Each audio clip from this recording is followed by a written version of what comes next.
¿Alguna vez te has preguntado si los orígenes de la Iglesia Católica son realmente como te los han contado? Es probable que te hayan enseñado que todo comenzó con Pedro, el apóstol de Jesús, pero ¿y si te dijera que la verdadera historia está llena de matices, giros inesperados e incluso contradicciones? Lo que estás a punto de descubrir no solo desafiará lo que creías saber sobre la religión, sino que también podría cambiar tu perspectiva sobre la historia misma. Prepárate para explorar los misterios que se esconden detrás de una de las instituciones más influyentes del mundo. Ahora reflexiona, ¿quién decidió realmente que Pedro debía liderar la iglesia? ¿Fue una instrucción directa de Jesús o un acuerdo entre sus seguidores? Imagina por un momento un grupo de hombres perseguidos y divididos por sus creencias, reuniéndose en secreto en un contexto de incertidumbre y peligro. Fue en ese escenario donde surgieron las primeras decisiones que dieron forma a lo que hoy conocemos como la Iglesia Católica. Pero, ¿es razonable pensar que una estructura tan colosal se originó por la acción de una sola persona o en un solo instante? Las respuestas pueden ser más complejas de lo que parece, y al sumergirte en esta historia, es posible que descubras detalles que nunca imaginaste. ¿Estás listo para cuestionar todo lo que creías saber? ¿Te apasiona aprender más sobre la Biblia y su mensaje para nuestras vidas? No olvides suscribirte a nuestro canal y darle like a este video para que podamos seguir creciendo juntos en conocimiento y fe. Imagina por un instante este panorama. La Iglesia Católica, que hoy reúne a más de 1.000 millones de creyentes en todo el mundo, nació en un contexto lleno de adversidad y caos. Roma, en aquel entonces, no solo era el epicentro del poder político y militar, sino también un lugar dominado por la veneración de múltiples dioses paganos. En medio de esta complejidad, los primeros seguidores de Cristo enfrentaban una doble lucha: mantener viva su fe y encontrar la manera de sobrevivir en un entorno donde la persecución era una amenaza constante. El Imperio Romano no era un terreno fértil para nuevas creencias, era un mundo regido por estrictas jerarquías y tradiciones profundamente arraigadas. Los cristianos, a menudo vistos como un grupo pequeño y radical, tuvieron que adaptarse rápidamente, reuniéndose en secreto y creando una red de apoyo mutuo para protegerse de las constantes acusaciones y castigos. La valentía y la determinación de estos primeros creyentes no solo les permitió superar la adversidad, sino también establecer las bases de lo que siglos después se convertiría en una de las instituciones más duraderas y poderosas de la historia. ¿Cómo lograron transformar una causa aparentemente frágil en un movimiento global? La respuesta radica en su resiliencia y su capacidad para desafiar las normas de su tiempo. ¿Cómo logró un grupo marginal, perseguido y desacreditado convertirse en la religión oficial del poderoso Imperio Romano? Este impresionante ascenso no se debió a un simple golpe de suerte ni a un milagro inesperado. Fue el resultado de una estrategia meticulosamente construida a lo largo del tiempo. Algo que rara vez se menciona es que la Iglesia Católica no apareció de la noche a la mañana ni fue fruto de un mandato divino explícito. Fue el producto de décadas, incluso siglos, de decisiones humanas, desde reuniones clandestinas llenas de incertidumbre hasta los grandes concilios que definieron sus dogmas y prácticas. Cada uno de estos pasos estuvo impregnado de conflictos, intensos debates y, en ocasiones, decisiones que parecían contradecir las enseñanzas originales de Cristo. Entonces, ¿qué impulsaba a estas figuras clave? ¿Era un profundo compromiso con la fe, un deseo de poder o quizás una mezcla compleja de ambos? Este misterio ha fascinado a historiadores y teólogos durante siglos. Consideremos al apóstol Pedro, reconocido como el primer papa y figura fundamental en esta historia. Su papel central es indiscutible, pero surge una pregunta crucial. ¿Realmente tenía la intención de establecer una iglesia organizada como la conocemos hoy? Según las Escrituras, Jesús le dijo: «Tú eres Pedro, y sobre esta roca edificaré mi iglesia». Sin embargo, ¿es esta declaración suficiente para afirmar que Pedro fue el fundador de toda una institución? O, tal vez, la iglesia que conocemos hoy tomó forma a partir de interpretaciones posteriores y decisiones estratégicas tomadas mucho después de su tiempo. Vamos a desentrañar juntos estas complejas capas de historia y fe. ¿Estás listo para ir más allá de lo que siempre te han contado? ¿Qué quiso decir realmente Jesús cuando mencionó la palabra iglesia? ¿Se refería a un edificio físico, a una institución organizada o a algo completamente distinto?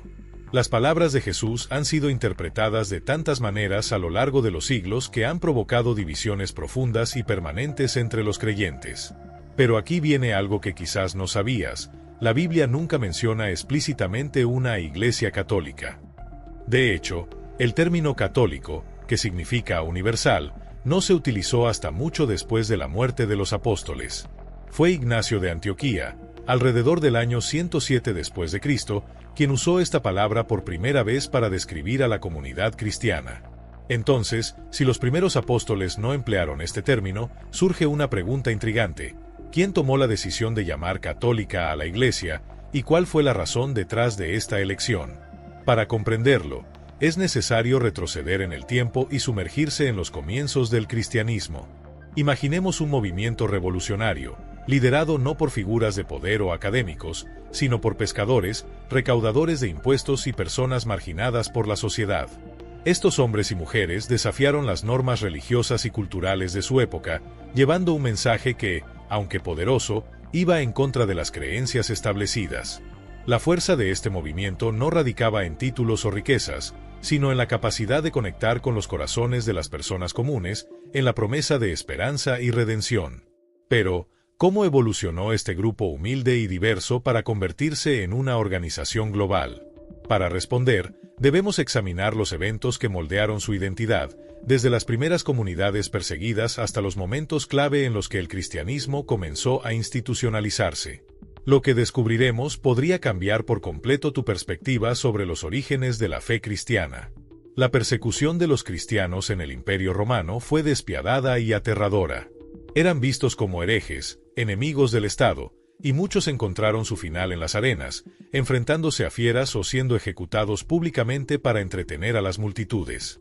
Pero aquí surge una pregunta fascinante: ¿cómo pasó este grupo marginado, perseguido y reducido al silencio a convertirse en una élite influyente y en la religión oficial del imperio? La respuesta nos lleva a uno de los momentos más decisivos de la historia: la llegada de Constantino el Grande. Constantino, un líder visionario y estratega por excelencia, cambió para siempre el rumbo del cristianismo.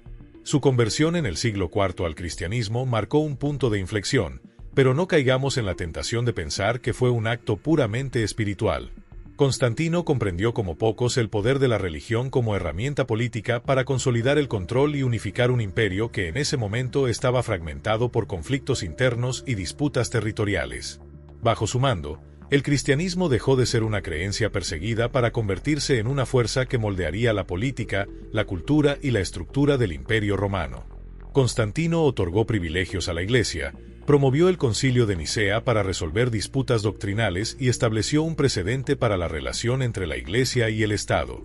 Pero, ¿fue esta conversión sincera, o se trató de una jugada maestra para fortalecer su poder y asegurar la lealtad de una creciente comunidad cristiana?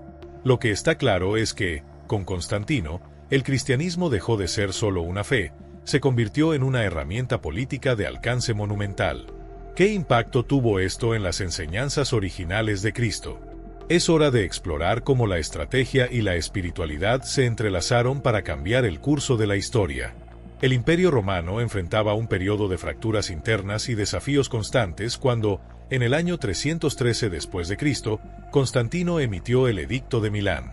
Este decreto marcó un antes y un después en la historia del cristianismo, legalizando su práctica y poniendo fin a las persecuciones que habían sembrado el terror entre los creyentes. Pero no nos dejemos llevar por una visión idealista. El interés de Constantino por la religión no era del todo altruista. De hecho, cabe preguntarse si utilizó el cristianismo como una herramienta política para consolidar su poder y estabilizar un imperio fragmentado. Con astucia, Constantino reconoció que la fe cristiana, que ganaba cada vez más adeptos, tenía un potencial unificador enorme. En lugar de seguir reprimiendo esta creciente fuerza social, decidió incorporarla como un aliado estratégico. Fue bajo su patrocinio que la base de lo que conocemos hoy como la Iglesia Católica comenzó a tomar forma, especialmente en el Concilio de Nicea, celebrado en el año 325. En este evento histórico, líderes cristianos de diferentes regiones se reunieron por primera vez, convocados y supervisados por el propio Constantino. El objetivo era resolver disputas doctrinales y establecer una unidad teológica que fortaleciera la fe como un pilar del imperio. Las discusiones en Nicea no solo definieron aspectos fundamentales del cristianismo, como la naturaleza de Jesús y su relación con Dios, sino que también sentaron las bases para una estructura jerárquica que otorgaría a la Iglesia un poder sin precedentes. Sin embargo, no podemos ignorar que estas decisiones tuvieron un costo. Las enseñanzas originales de Cristo fueron, en ocasiones, reinterpretadas o adaptadas para encajar en una visión política más amplia. Este momento marca el punto en el que el cristianismo pasó de ser una religión de mártires y perseguidos a convertirse en una institución estrechamente vinculada al poder imperial. ¿Fue esto una evolución necesaria o una traición a los ideales originales? Al analizar este capítulo, podemos comprender cómo la fe y la política se entrelazaron para dar forma al curso de la historia. Las preguntas debatidas en el Concilio de Nicea eran profundas y fundamentales. ¿Jesús era completamente divino, completamente humano o una combinación de ambas naturalezas? Las respuestas a estos interrogantes no solo dieron forma a la teología cristiana, sino que también marcaron el inicio de una institución destinada a ejercer un poder inmenso sobre la política, la cultura y la espiritualidad durante siglos. Sin embargo, es importante no idealizar este proceso. No fue un camino sencillo ni libre de conflictos. Al contrario, estuvo plagado de disputas internas, traiciones e incluso episodios de violencia. Muchos cristianos de la época no aceptaron las resoluciones de estos concilios. Sus desacuerdos con las decisiones doctrinales no solo los marginaron, sino que, en muchos casos, los convirtieron en víctimas de persecución. Lo irónico es que los mismos seguidores de una fe nacida bajo la opresión terminaron persiguiendo a quienes no compartían su visión. Este periodo de tensión marcó el inicio de divisiones dentro del cristianismo que perdurarían durante siglos, con interpretaciones que se alejaban de las enseñanzas originales de Cristo. El Concilio de Nicea fue mucho más que una reunión de líderes religiosos, fue un evento donde la política y la religión se fusionaron de manera irreversible. Constantino entendió que un cristianismo unificado era esencial para la estabilidad de su imperio, pero este intento de unificación tuvo un costo elevado. Las creencias alternativas y las voces disidentes fueron sistemáticamente silenciadas, dejando en evidencia cómo el poder, una vez entrelazado con la fe, podía moldear la religión para servir intereses políticos. ¿Qué tan lejos estaban estas decisiones de las enseñanzas de amor y unidad que Jesús predicó? Este es el legado complejo que continuamos explorando hoy. ¿Puedes imaginar que aquellos mismos seguidores de Cristo, quienes alguna vez fueron brutalmente perseguidos por los romanos, terminaron persiguiéndose entre ellos? Este giro impactante en la historia deja claro que la creación de la Iglesia Católica no se limitó únicamente a cuestiones de fe, sino que también estuvo profundamente influenciada por la lucha por el poder y el control. Esto nos lleva a una pregunta tan inquietante como reveladora. ¿Hasta qué punto lo que hoy identificamos como católico refleja las enseñanzas originales de Jesús? ¿Y cuánto de ello ha sido moldeado por decisiones humanas y políticas tomadas a lo largo de los siglos? La línea entre lo divino y lo estratégico parece desdibujarse, y explorar este tema nos obliga a reconsiderar muchas de nuestras suposiciones sobre la fe y la historia. Este no es un cuestionamiento simple ni trivial. Es una invitación a reflexionar sobre cómo una fe nacida en la humildad, liderada por pescadores y marginados, se transformó en una de las instituciones más poderosas del mundo. ¿Cuántos de los ideales originales de amor, compasión y humildad sobrevivieron a los procesos de institucionalización y adaptación al poder político? Examinar este legado es una oportunidad para profundizar en la historia de la religión y comprender mejor las fuerzas que la moldearon. Lo que descubramos podría desafiar lo que siempre hemos creído. ¿Estás listo para seguir cuestionando? Esto no es una crítica, sino una invitación abierta a reflexionar. ¿Alguna vez te has detenido a pensar por qué algunas doctrinas son como las conocemos hoy? ¿O por qué ciertos libros fueron seleccionados para formar parte de la Biblia, mientras otros fueron descartados? Las respuestas a estas preguntas son más complejas y sorprendentes de lo que podrías imaginar, y nos llevan a explorar los intrincados caminos de la historia y las decisiones humanas que moldearon el cristianismo. Descubre enseñanzas transformadoras y verdades bíblicas que iluminan nuestro camino. Suscríbete y dale like para ayudarnos a compartir este mensaje con más personas. Lejos de ser una historia cerrada, este relato está lleno de matices, misterios y decisiones que dejaron huella en los primeros siglos de esta fe. Cada elección, Cada debate y cada exclusión de textos influyó en la forma en que entendemos hoy las enseñanzas de Jesús y los pilares de la Iglesia. Detrás de cada doctrina y cada página de la Biblia hay un contexto, una intención y, en muchos casos, una disputa. Pero esto es solo el comienzo. Lo que viene a continuación te llevará aún más profundamente a los secretos, las controversias y los desafíos que definieron el surgimiento del cristianismo. Prepárate para seguir este viaje y descubrir verdades que permanecieron ocultas durante siglos. ¿Estás listo para enfrentar lo que no te han contado? La historia nos espera con sus respuestas, y es hora de continuar desentrañándola juntos. ¿Sabías que algunos de los textos cristianos más importantes estuvieron a punto de desaparecer para siempre? Antes de que la Biblia se consolidara tal como la conocemos hoy, existían docenas de evangelios, cartas y relatos que competían por definir el camino de la fe cristiana. Pero lo que muchas personas desconocen es que este proceso no fue nada sencillo ni uniforme. Fue el resultado de debates intensos y decisiones que moldearon el curso de la historia religiosa. Ahora, imagina a líderes cristianos provenientes de distintas regiones del vasto Imperio Romano, cada uno con tradiciones y perspectivas únicas. Estos hombres se reunieron para tomar una decisión trascendental: determinar qué textos serían considerados como la palabra sagrada de Dios y cuáles quedarían excluidos o incluso condenados como herejía. Estas reuniones no eran solo discusiones teológicas, eran verdaderos campos de batalla ideológicos donde las ideas competían por sobrevivir. Pero, ¿quiénes eran estas figuras que asumieron el poder de decidir qué sería incluido y qué quedaría fuera? ¿Qué motivaciones guiaron sus elecciones? ¿Era un compromiso con la verdad divina o influencias políticas y culturales de su tiempo? Estas preguntas abren una ventana fascinante hacia los primeros siglos del cristianismo, un periodo marcado por tensiones, alianzas y rivalidades que definieron la fe tal como la conocemos. Profundizar en esta historia nos lleva a cuestionar no solo los textos seleccionados, sino también los que fueron descartados, relegados al olvido o incluso destruidos. ¿Qué secretos podrían esconder esos escritos perdidos? Continuemos este viaje para explorar el impacto de estas decisiones y lo que nos revela sobre el cristianismo primitivo. ¿Sabías que, en los primeros siglos del cristianismo, existieron grupos que veían a Dios de una manera completamente distinta a como lo entendemos hoy? Uno de estos grupos eran los gnósticos, quienes tenían una perspectiva radicalmente diferente sobre la fe y lo divino. Para ellos, no era la fe ciega, sino un conocimiento secreto y profundo lo que conectaba al ser humano con lo divino. Este enfoque los colocaba en un contraste sorprendente con las enseñanzas más institucionalizadas que buscaban establecerse como ortodoxas. Los gnósticos, en su visión, interpretaron la figura de Dios desde una óptica que, para muchos, resultaba revolucionaria y hasta polémica. Algunos incluso llegaron a plantear que el Dios del Antiguo Testamento no era el mismo Dios amoroso que Jesús predicaba. En su lugar, lo consideraban una entidad tiránica y menor, responsable de un mundo lleno de sufrimiento y limitaciones, mientras que el Padre del Nuevo Testamento representaba la verdadera fuente de amor y redención. Estas ideas desafiaban profundamente las narrativas emergentes del cristianismo oficial. No solo cuestionaban las bases de las Escrituras, sino que también proponían una relación más personal y directa con lo divino, lejos de las instituciones y dogmas nacientes.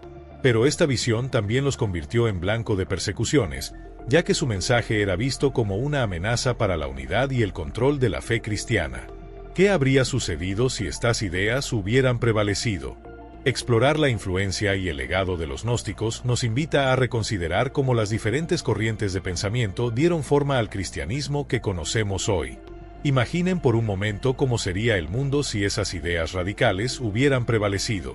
El Concilio de Nicea, que ya mencionamos anteriormente, no solo buscaba definir la naturaleza de Jesús y establecer la ortodoxia, sino también suprimir las voces que se desviaban de esta línea oficial. Fue un esfuerzo deliberado por consolidar una visión única de la fe, eliminando cualquier interpretación que pudiera desafiar la unidad teológica y política que Constantino deseaba para su imperio. Muchos textos que presentaban estas perspectivas alternativas, como las de los gnósticos, fueron condenados como heréticos y destruidos de forma sistemática. Durante siglos, sus ideas permanecieron en la sombra, silenciadas por la historia oficial. Sin embargo, la verdad tiene una forma peculiar de salir a la luz. En 1945, Los evangelios gnósticos fueron descubiertos en Nag Hammadi, Egipto, revelando un panorama completamente nuevo sobre los primeros años del cristianismo. Estos textos, escritos por creyentes cuya fe era profundamente introspectiva y centrada en el conocimiento espiritual, nos ofrecen una ventana a un cristianismo diverso y dinámico, lleno de debates y matices. Entre sus páginas, encontramos interpretaciones de Jesús y lo divino que desafían las narrativas tradicionales, abriendo preguntas sobre cómo se moldearon las creencias que hoy damos por sentadas. ¿Qué impacto habrían tenido estas ideas si hubieran sido aceptadas en lugar de suprimidas? Este hallazgo nos recuerda que la historia de la fe es mucho más compleja de lo que solemos imaginar y que aún hay verdades ocultas esperando ser descubiertas. ¿Qué más podría estar esperando bajo el polvo de los siglos? Estos textos revelan un panorama sorprendente de los primeros años del cristianismo, donde la diversidad de pensamiento no solo existía, sino que era la norma. Era un tiempo en el que diferentes interpretaciones y creencias convivían en un dinamismo constante, configurando un mosaico espiritual único. Pero, ¿qué ocurrió para que esa riqueza de ideas fuera suprimida? ¿Cómo se pasó de un cristianismo plural a una fe unificada bajo dogmas específicos? Y más importante aún, ¿qué implicaciones tiene esto para la forma en que entendemos la fe en la actualidad? Tomemos a Pedro como ejemplo. La tradición católica lo venera como el primer papa, la figura sobre la cual se edificó la Iglesia. Sin embargo, cuando miramos la evidencia histórica, el panorama se vuelve mucho más ambiguo. En el libro de los Hechos de los Apóstoles, Pedro desempeña un papel significativo como uno de los líderes del movimiento cristiano, pero nunca se le menciona como el líder absoluto e indiscutible. Más bien, su influencia parece compartir espacio con figuras como Santiago y Pablo, quienes también jugaron roles clave en la expansión de la fe. Este detalle plantea preguntas fundamentales sobre cómo se consolidó la autoridad de Pedro en la tradición. ¿Fue una evolución natural de los eventos o una construcción posterior para justificar la estructura jerárquica que surgió con el tiempo? Examinar estas discrepancias históricas no solo nos permite entender mejor los orígenes del cristianismo, sino también reflexionar sobre cómo las narrativas se adaptaron para responder a necesidades políticas, sociales y teológicas. ¿Cuánto de lo que damos por hecho hoy se basa en la historia, y cuánto en interpretaciones construidas con el tiempo? La respuesta a estas preguntas podría redefinir lo que pensamos sobre los cimientos de la fe cristiana. En el Concilio de Jerusalén, uno de los eventos más importantes del cristianismo primitivo, surge un detalle fascinante. Parece que Santiago, el hermano de Jesús, ocupaba una posición de mayor prominencia y autoridad dentro de la comunidad cristiana. Esto nos lleva a cuestionar cómo se consolidó la idea de Pedro como la roca sobre la cual se fundó la Iglesia. ¿Es este un relato histórico exacto o una narrativa desarrollada con el tiempo para fortalecer la autoridad de una institución en formación? Aquí es donde entra en juego una compleja combinación de interpretación teológica y construcción institucional. La famosa declaración de Jesús a Pedro, «Tú eres Pedro, y sobre esta roca edificaré mi iglesia», ha sido interpretada de diversas maneras a lo largo de los siglos. Mientras algunos la consideran un mandato directo, otros sugieren que fue un simbolismo, posteriormente adoptado para justificar la centralización de la autoridad eclesiástica. La idea de Pedro como piedra angular de la Iglesia parece ser el resultado de un esfuerzo consciente por parte de los primeros líderes para establecer una narrativa unificadora que legitimara la estructura jerárquica naciente. En un contexto de crecimiento y expansión, tener una figura central como Pedro ayudaba a dar cohesión y estabilidad a una fe que enfrentaba desafíos tanto externos como internos. Este proceso no solo definió el papel de Pedro, sino que también marcó un punto de inflexión en cómo se interpretaron las enseñanzas de Jesús. La mezcla de teología y estrategia institucional moldeó las bases de lo que hoy conocemos como Iglesia Católica. Sin embargo, nos deja con una pregunta clave: ¿cómo sería la fe cristiana si estas narrativas hubieran tomado un rumbo diferente? Explorar estos orígenes nos invita a reflexionar sobre las dinámicas entre fe, poder y tradición. ¿Qué más podemos aprender al mirar con nuevos ojos el pasado? ¿Puedes imaginar que uno de los fundamentos de la Iglesia esté basado más en la tradición que en la evidencia histórica directa? Este es un pensamiento fascinante y, al mismo tiempo, provocador. Pero aún más intrigante es el papel central que Roma asumió en el cristianismo. Si Jesús vivió y murió en Jerusalén, ¿por qué la ciudad eterna, a miles de kilómetros de los eventos originales, se convirtió en el epicentro de la fe cristiana? La respuesta no se encuentra solo en la teología, sino también en las dinámicas políticas y culturales del Imperio Romano. Roma, como capital del imperio más poderoso de la época, simbolizaba algo más que dominio territorial. Era el corazón político, económico y cultural de un mundo que abarcaba diferentes lenguas, tradiciones y pueblos. En ese contexto, establecer a Roma como el centro del cristianismo no fue una coincidencia, sino una estrategia profundamente influenciada por la necesidad de proyectar universalidad y legitimidad. Al asociar la fe con la ciudad más influyente del mundo antiguo, los líderes cristianos reforzaron el mensaje de que su religión era para todos, trascendiendo fronteras y culturas. Además, la tradición que vincula a Pedro con Roma fue clave para consolidar esta narrativa.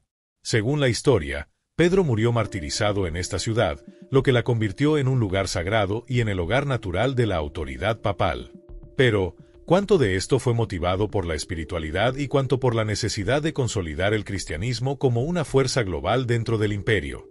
La centralización de la fe en Roma no solo ofrecía un símbolo de unidad, sino también un recurso invaluable para legitimar y fortalecer su influencia política y cultural. Esta dualidad entre lo espiritual y lo estratégico nos lleva a reflexionar sobre cómo las decisiones tomadas en los primeros siglos moldearon la fe como la conocemos hoy. ¿Qué habría pasado si otro lugar, como Jerusalén o Antioquía, hubiera asumido este papel central? Pensar en estas posibilidades nos ayuda a entender mejor cómo el cristianismo se adaptó y evolucionó para sobrevivir y prosperar en un mundo dominado por el poder de Roma. Al establecer su sede en Roma, la Iglesia Católica no solo buscaba ser un faro de autoridad espiritual, sino también consolidar una legitimidad política que le permitirá jugar un papel protagónico en el vasto escenario del Imperio Romano. Esta decisión estratégica explica por qué los primeros papas dedicaron enormes esfuerzos a reforzar su poder en la ciudad y expandir su influencia a regiones más allá de Italia. Sin embargo, este proceso estuvo lejos de ser pacífico o lineal. El desarrollo de la Iglesia Católica fue una historia marcada por tensiones internas, disputas de poder y momentos de profunda crisis. Por ejemplo, ¿sabías que hubo periodos en los que hasta 3 personas diferentes se proclamaron simultáneamente como el Papa legítimo? Estos episodios, conocidos como el Cisma de Occidente o la crisis de los 3 papas, fueron un reflejo de las luchas políticas y religiosas que sacudieron los cimientos de la institución. Durante este cisma, que tuvo lugar en el siglo XIV, diferentes facciones dentro de la Iglesia y entre los estados europeos apoyaban a distintos candidatos al papado, creando una fragmentación que ponía en duda la unidad y la autoridad de la Iglesia. Esta crisis no solo debilitó la confianza en la institución, sino que también mostró cómo las ambiciones humanas podían infiltrarse incluso en los niveles más altos de una organización espiritual. A pesar de estos desafíos, la Iglesia logró sobrevivir y, finalmente, reforzar su estructura. Pero estas luchas internas nos invitan a reflexionar. ¿Hasta qué punto las decisiones de la Iglesia estuvieron influenciadas por su misión espiritual y cuánto por las realidades políticas de su tiempo? Entender estos conflictos es fundamental para descifrar cómo la Iglesia Católica evolucionó desde una fe perseguida hasta convertirse en una de las instituciones más poderosas de la historia. ¿Qué otras historias ocultas pueden revelar los episodios de su turbulento pasado?